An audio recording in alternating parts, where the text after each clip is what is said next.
नमस्कार, आप देख रहे हैं न्यूज़ 8। विधानसभा चुनावों से पहले हरियाणा में सियासत गरमाई हुई है।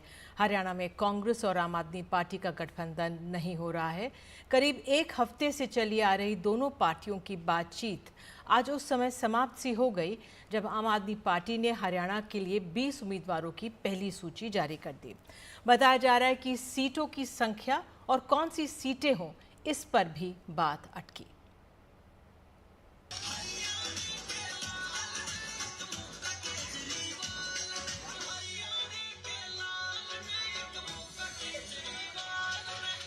सभी भाइयों बहनों माताओं बुजुर्गों, आप सभी को मेरी राम राम।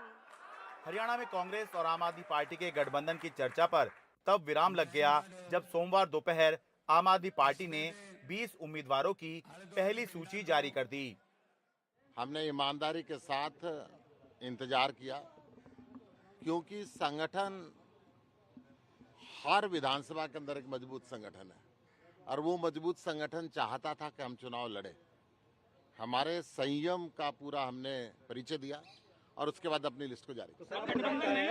आपको लगता है आम आदमी पार्टी 10 से ज्यादा सीटें चाहती थी और कांग्रेस ये कह रही थी कि वो 3 से ज्यादा सीटें नहीं दे सकती है। ये जानकारी अभी आई है, इस पर आपका क्या कहना है? देखिए, मैं किसी आरोप प्रत्यारोप पर बिल्कुल नहीं जाना चाहता।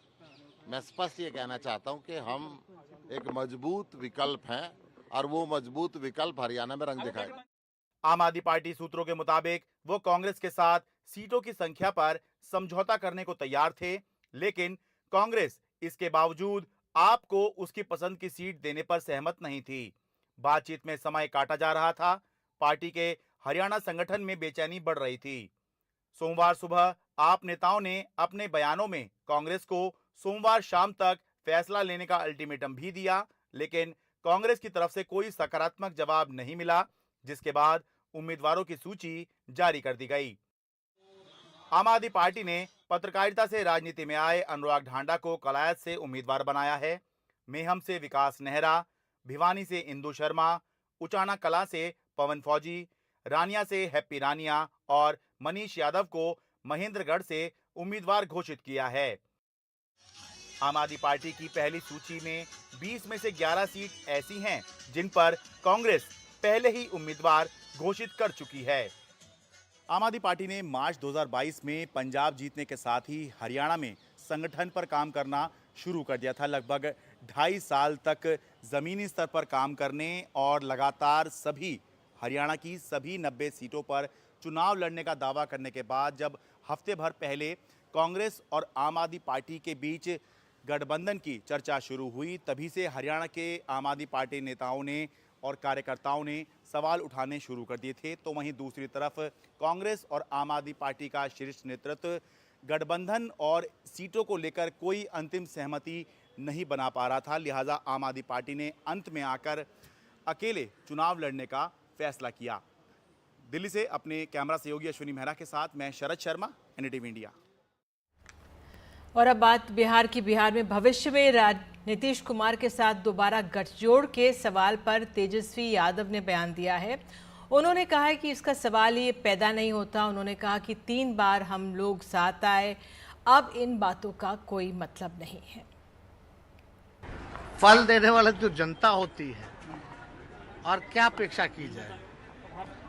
पहले जब हम लोग तड़प जब उन लोगों का होता है तो गिड़गिड़ा के गोड़ पकड़ता है कि हमको ले लीजिए ले लीजिए ले लीजिए। ठीक है, 2-3 बार हम लोगों ने कल्याण कर दिया है, बचा दिया है। अब कोई मतलब है उन लोगों को लेने का? कोई सवाल ही नहीं पैदा होता। अब छोड़िए, अब उनके बारे में हम क्या बताएं। बंद है आपके लैंड सर्वे, कोई मतलब नहीं है उन लोगों का आने जाने का। उधर एलजेपी के अध्यक्ष चिराग पासवान आज बिहार के बेगूसराय जिले में थे। उन्होंने भी जनता के बीच अपनी बात रखते हुए इशारों में नीतीश कुमार पर हमला बोला। मुझे याद है 2020 का बिहार विधानसभा का वो चुनाव, जब किसी कारणवश हम लोगों को अकेले चुनाव लड़ना पड़ा। इन विपरीत परिस्थितियों के बावजूद मटिहानी की जनता ने पूरा प्यार, पूरा आशीर्वाद देने का काम किया। आप लोगों ने उस वक्त बिहार फौज बिहारी फौज को अपना पूरा समर्थन देने का काम किया। वो बात अलग है कि कुछ लोग अपनी व्यक्तिगत महत्वाकांक्षाओं के लिए उन्होंने ना हमारे नेता आदरणीय रामविलास पासवान जी के सिद्धांतों की चिंता की, ना इनके विचारों की परवाह की और ना ही बिहार फौज बिहारी फौज का किया गया वादा आप लोगों से पूरा करने का काम किया। कोलकाता डॉक्टर रेप मर्डर पर सुप्रीम कोर्ट ने आज सुनवाई के दौरान कड़ी टिप्पणियां की हैं। कोर्ट ने जांच पर सवाल उठाए, डॉक्टर्स को काम पर लौटने के भी निर्देश दिए, साथ ही पश्चिम बंगाल सरकार से भी कई सवाल किए। सुप्रीम कोर्ट ने सवाल उठाए कि घटना के 14 घंटे बाद एफआईआर क्यों दर्ज हुई। Chief justice of India DY Chandrachud ने कहा कि सोशल मीडिया से शव की सारी तस्वीरें तुरंत हटाई जाएं। कोर्ट ने सीबीआई को शव मिलने से लेकर पोस्टमार्टम तक की कड़ियों को जोड़ने के लिए गहराई से जांच करने के आदेश भी दिए। सीसीटीवी फुटेज की गहन जांच करने को भी कहा। कोर्ट ने हड़ताली डॉक्टर्स को भी मंगलवार शाम 5 बजे तक काम पर लौटने के लिए कहा। राज्य सरकार को निर्देश दिए कि डॉक्टर्स की सुरक्षा को प्राथमिकता पर लें। सुप्रीम कोर्ट ने कहा 3700 सीसीटीवी पहले से ही काम कर रहे थे, तो फिर ये अपराध क्यों हुआ। सरकार हमें बताए कि मामला कोर्ट में आने के बाद आरजीकर अस्पताल में राज्य सरकार ने सुरक्षा को लेकर क्या क्या किया। चीफ जस्टिस ऑफ इंडिया ने कहा कि जब जांच के बाद शव को पोस्टमार्टम के लिए भेजा जाता है तो एक चालान भेजा जाता है, उसके बिना पोस्टमार्टम करने वाले डॉक्टर शव को लेते नहीं हैं। चालान कहाँ है, हम इसे देखना चाहते हैं। तो सीबीआई की स्टेटस रिपोर्ट पर सुप्रीम कोर्ट ने कहा है कि पोस्टमार्टम रिपोर्ट के तीसरे कॉलम में फॉर्म में ले जाने वाले कांस्टेबल का नाम है। चालान का कोई उल्लेख नहीं है। अगर ये दस्तावेज गायब हैं तो उपलब्ध कराए जाएं।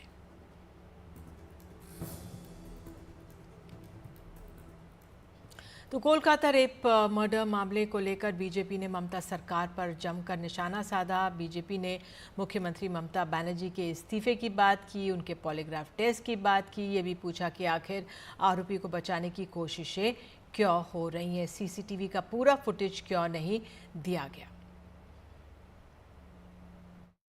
क्या ये आपकी जिम्मेदारी नहीं है कि आप इस्तीफा दें?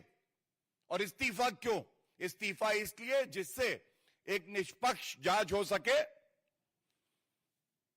जिससे अगर विवेचना के दौरान ये साक्ष्य आते हैं सामने कि आपने लापरवाही तो करी ही, साथ में आप लिप्त थी, आपको पता था क्या हो रहा और आपने उसको रोकने का प्रयास नहीं किया और साथ में जो साक्ष्य है उसको नष्ट करने का प्रयास किया, तो फिर आपका पॉलीग्राफ टेस्ट और आपकी अरेस्ट। उधर मुख्यमंत्री ममता बनर्जी ने भी अपनी सरकार पर लग रहे सवालों का जवाब दिया। उन्होंने कहा है कि पुलिस कमिश्नर ने पहले ही इस्तीफे की पेशकश की थी, लेकिन दुर्गा पूजा आने वाली है, जिसके चलते मैंने ही मना कर दिया क्योंकि कानून व्यवस्था का सवाल है।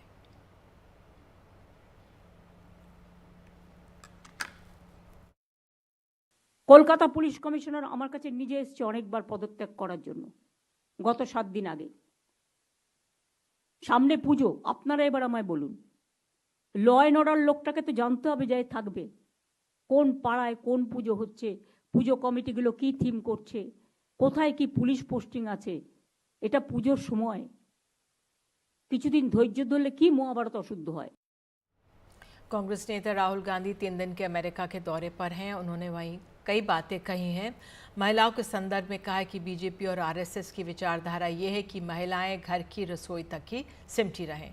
वो टेक्सास यूनिवर्सिटी में बोल रहे थे। उन्होंने कहा कि चुनाव नतीजे आते ही कुछ मिनटों के भीतर लोगों के मन से बीजेपी का डर निकल गया। आरएसएस पर राहुल ने कहा कि उनके लिए भारत में केवल एक विचार है, लेकिन हम कांग्रेस के लिए भारत अनेक विचारों का मेल है। The BJP and the RSS believe that women should be restricted to a particular role. They should stay at home, they should cook the food, they should not talk too much, right? And we believe that women should be allowed to aspire to whatever they want to do. Delhi में GST council की 54वीं बैठक में कई अहम फैसले लिए गए हैं। हेल्थ इंश्योरेंस और लाइफ इंश्योरेंस के प्रीमियम से जीएसटी हटाने के प्रस्ताव पर चर्चा हुई। वित्त मंत्री निर्मला सीतारमण ने कहा कि 2 नए जीओएम यानी मंत्रियों के समूह के गठन पर सहमति बनी है। हेल्थ इंश्योरेंस पर बना मंत्रियों का समूह अक्टूबर के अंत तक अपनी रिपोर्ट पेश करेगा। नवंबर में जीएसटी परिषद की अगली बैठक में इस मुद्दे पर अंतिम फैसला लिया जाएगा। इसके अलावा अहम है कि शिक्षण संस्थानों को मिलने वाले शोध अनुदान पर अब जीएसटी नहीं लगेगी। जीएसटी काउंसिल की बैठक में इस पर भी मुहर लगी। साथ ही कैंसर की 4 प्रमुख दवाओं पर जीएसटी दर घटाकर 12 से अब 5% कर दी गई है। On the medical and health insurance, it will be the rate rationalization GOM headed by the Deputy Chief Minister of Bihar, but with newer members added for this limited purpose. The rate rationalization GOM under the Deputy Chief Minister of Bihar will be doing its job, but under his leadership, with newer members who have volunteered for the limited purpose of medical health insurance related GST, we have told them that they will look into this matter and come with a report by end of October, just 1.5 months' time. The Council has today decided that funds given for research to state-affiliated universities or universities which are which have come about with state laws, or universities which have come about with central laws, or those institutions which have obtained income tax exemption. So 3 categories. 1, universities and research centers which have been established by a law of the central government. 2, universities and research centers established by a law of the state governments, or those institutions which, as a 3rd category, those institutions which have obtained income tax exemption can receive research funds both from public, which is government, and from private, and they shall not pay GST. They are exempted from paying the GST. Manipur की राजधानी इम्फाल में छात्रों के विरोध प्रदर्शन के दौरान बड़े पैमाने पर हिंसा हुई है। कानून व्यवस्था के मसले पर काफ़ी तादाद में छात्र राजभवन के पास प्रदर्शन के लिए इकट्ठा हुए थे। इनकी मांग थी कि या तो सुरक्षा बल इन्हें सुरक्षा मुहैया कराएं या फिर राज्य को छोड़कर वापस चले जाएं। लेकिन शांति के साथ विरोध जता रहे प्रदर्शनकारी कुछ देर बाद हिंसक भी हो गए। राजभवन के बाहर जमकर पत्थरबाजी की गई। वहां मौजूद सुरक्षा बल हालात काबू करते नजर आए। प्रदर्शनकारियों पर आंसू गैस के गोले छोड़े गए और लाठीचार्ज की नौबत भी आ गई। मणिपुर में आज और कल सभी स्कूल बंद रखे गए हैं। इसके बावजूद इतनी बड़ी तादाद में छात्र इकट्ठा हुए और विरोध प्रदर्शन को अंजाम दिया, जो बाद में हिंसक प्रदर्शन में तब्दील हो गया था।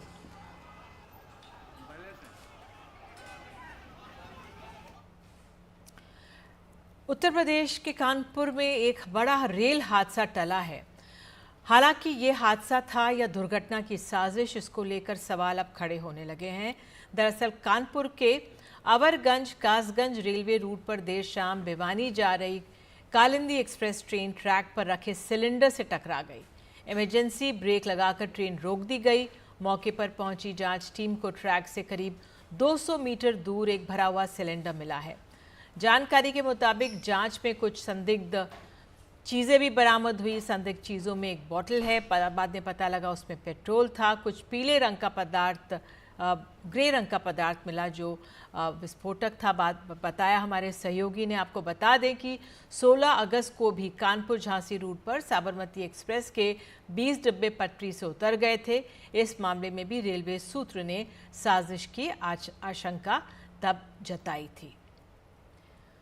और कानपुर में रेलवे ट्रैक पर जिस जगह सिलेंडर मिला वहां पुलिस और डॉग स्क्वाड की टीम भी पड़ताल करने पहुंची। सूत्रों के मुताबिक साजिश के शक के कुछ लोगों को हिरासत में लिया गया है। कानपुर के डीसीपी पश्चिम राजेश कुमार सिंह ने कानपुर ट्रेन मामले में 6 लोगों को हिरासत में लिया, उनसे पूछताछ की जा रही है। इस मामले में कई जांच एजेंसियां अपने स्तर पर जांच कर रही हैं।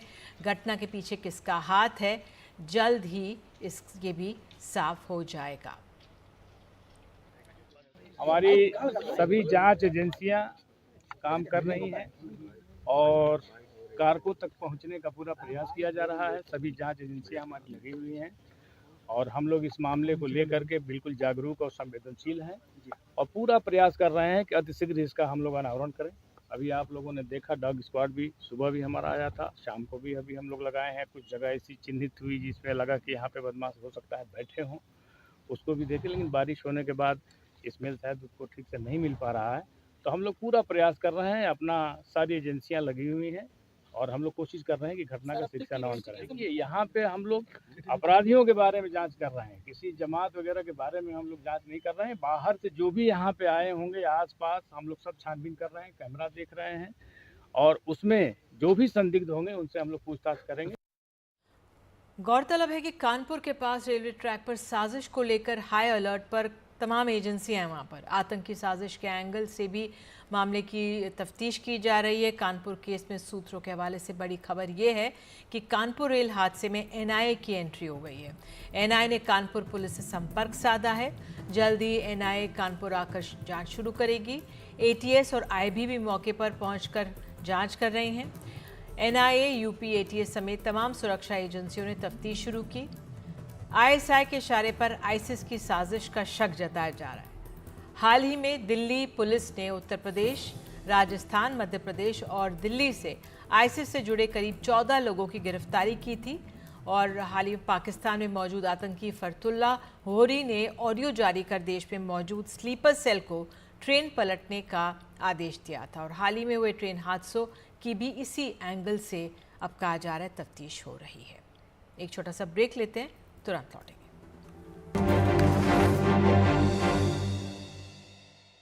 बेंगलुरु में सड़कों पर बने गड्ढों को भरने का काम शुरू हो गया है। राज्य के उप मुख्यमंत्री डीके शिवकुमार ने बीबीएमपी को चेतावनी दी है कि 15 दिनों के अंदर पॉटहोल्स भरे जाएं या फिर अधिकारी खमियाजा भुगतने को तैयार रहें।